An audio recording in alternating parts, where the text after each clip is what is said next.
సంచలనాలు సృష్టించాలి అని వర్మ అనుకున్నాడంటే ఇక ఆయన్ను ఆపడం ఎవ్వరి తరం కాదు.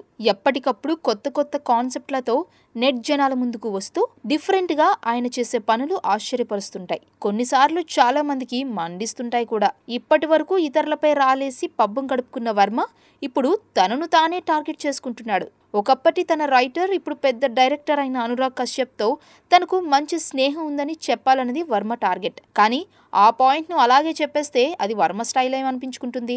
అందుకే కశ్యప్ ఇద్దరు ఒకరినొకరు బొగ్గల మీద ముద్దులు పెట్టుకుంటున్న ఫోటోలు ఇప్పుడు నెట్లో దర్శనమిస్తున్నాయి. ఇక వీటి గురించి వర్మ మాట్లాడుతూ, మా గురించి ఎంత భయంకరంగా అనుకున్నా పర్లేదు, మా లైంగిక ప్రవృత్తిపై వాళ్ళు అనుమానపడచ్చు, కానీ మేమిద్దరం ఒకరినొకరు ఎంతో ప్రేమించుకుంటాం అని చెప్పుకొచ్చాడు.